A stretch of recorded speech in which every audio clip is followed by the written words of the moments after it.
Generations passed in Ikat Akpan Eshan, quietly at first, then with visible change. The forest that once stood thick and dark began to thin. Tall trees fell one after another, their heavy bodies crashing to the ground with long echoes. Sunlight now touched places that had always lived in shade. Footpaths that once knew only bare feet slowly widened. Each season, more people walked them. Over time, those footpaths hardened and became narrow roads. Dust rose under moving feet. The land no longer slept untouched. Children no longer spent all their days in farms or streams. Some sat on low wooden stools, heads bent forward, tongues slightly out in deep focus, carving marks onto flat slate. Their fingers were rough with chalk dust. Their brows tightened as they tried to copy symbols they did not fully understand yet. When they succeeded, their eyes lit up. When they failed, their shoulders dropped, and they wiped sweat from their faces with the backs of their hands. Learning had entered their lives quietly. Then it came. A wind from across the ocean arrived. It was not a wind that bent trees or carried rain. It was a wind that carried strange languages spoken with unfamiliar sound, carried strange clothes that covered bodies differently. It carried strange laws written on paper instead of spoken by elders. The wind did not ask permission. It simply arrived. The day the first white man walked into Ikat Akpan Eshan, people stopped what they were doing. Women paused mid-step with baskets on their heads. Men leaned on their farming tools. Children froze, eyes wide, mouth slightly open. Dogs barked and then retreated. The man was missionary Douglas Grant. He was escorted by local interpreters who walked slightly ahead of him, their shoulders tense. Douglas Grant's skin was pale, almost glowing under the sun. His hair was neatly combed. His clothes were stiff and foreign. He did not carry a gun. His hands were empty except for a thick book pressed to his chest. His face held a constant smile, gentle, calm, almost too calm. His eyes moved slowly, observing everything with deep interest. He believed, with a steady heart, that God had sent him. At first, the people were wary. Some stood with arms crossed tightly over their chests. Their lips were pressed into thin lines. Their eyes followed his every step. Old men frowned, lines deepening on their faces. Women whispered behind cupped hands. Children hid behind their mothers' wrappers, peeking out with curious eyes. Who was this pale visitor? Why did he speak of heaven as if he had lived there? Why did he insist that all spirits except his own were false? Some feared him. Their faces tightened whenever he spoke. They avoided his eyes and stepped away when he moved closer. Some mocked him. They laughed quietly, covering their mouths. They mimicked his accent when he left. Their shoulders shook with hidden laughter. Some ignored him completely. They walked past him as if he were air, faces blank, eyes forward. But one man was curious. Chief Itam Eshan, the paramount ruler of Ikat Akpan Eshan, watched from a distance. He was a tall man with a firm build. His back was straight, his steps measured. His eyes were sharp but calm. As a descendant of the founding ancestor, his face carried both authority and patience.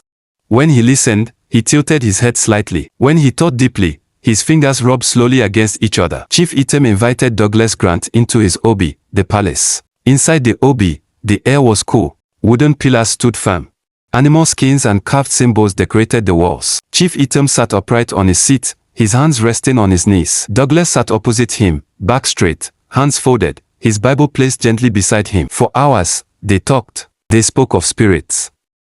Chief Itam's face remained calm, but his eyes narrowed slightly as he explained ancestral beliefs. Douglas listened closely, nodding often, his lips pressed together in thought. They spoke of governance. Chief Itam leaned forward, his voice firm, his hands opening wide as he described leadership through consensus. Douglas responded softly, raising one finger gently as he spoke of order and law. They spoke of morality and the meaning of life. At times, Douglas smiled warmly. At times, Chief Itam's brows pulled together as he questioned deeply. A surprising respect formed between them. When they stood to part, Chief Itam's shoulders relaxed slightly. Douglas bowed his head with sincerity. Their eyes met, not as enemies, but as men trying to understand each other. Soon after, Douglas began teaching a handful of children. At first, only a few came. They sat under a mango tree, legs folded, slates on their laps. Douglas spoke softly but passionately. His hands moved gently as he explained letters. He smiled often. When a child answered correctly, his face brightened. When one struggled, he bent down, his voice lowering with patience. Gradually, more children gathered. Parents stood nearby, arms folded, watching closely. Some nodded slowly. Some frowned. The children's faces glowed with excitement. Their backs leaned forward. Their eyes followed every movement of Douglas's chalk. Under that mango tree, St. Ikmini Mission School was born. The arrival of education changed everything. Young minds began to stretch. They learned not only their heritage but also the wider world. Letters replaced Pomkana counting. Fingers that once counted seeds now traced words. Books replaced folktales, though never completely. At night, elders still told stories by firelight. Children listened, but now they also thought of places beyond the forest. Slowly, the grip of tradition loosened, not by force, by curiosity. Yet for every progress, there was pain. Colonial officers soon followed the missionaries. Their boots were heavy. Their faces were hard. They spoke loudly and wrote often. They demanded taxes. They enforced new rules. They punished resistance without hesitation. Young men from Ikat Akpan Eshon were conscripted into road-building labor. Their shoulders sagged as they left. Mothers held them tightly, faces pressed against their backs. Some men looked brave, jaws clenched. Some avoided eye contact, fear visible in their eyes. Some never returned. One tragedy became legendary. A stubborn youth named Oko Newfort refused colonial demands. His jaw was set. His fist clenched. His chest rose and fell rapidly as he stood his ground. When the officers approached, his eyes burned with defiance. They beat him brutally. His body fell hard to the roadside. Dust covered his skin. His limbs lay still. His face was swollen and bloodied. When his mother saw him that evening, her legs gave way. She fell to the ground, arms stretched toward him. Her mouth opened wide, and a wail tore through the night. That cry echoed across the village. Men lowered their heads. Women covered their faces. Anger burned silently in many eyes. It was then that Chief Eater made a pivotal decision. He would negotiate, not rebel. His face was heavy with thought. His eyes carried sleepless nights. His shoulders bore the weight of his people. Through calm words and steady presence, he met with colonial officers. He argued. He reasoned. He bowed when necessary, but his spine never broke. Through diplomacy, he reduced forced labor quotas. He protected farmlands from seizure. Some criticized him. Their faces were tight with anger, their voices sharp.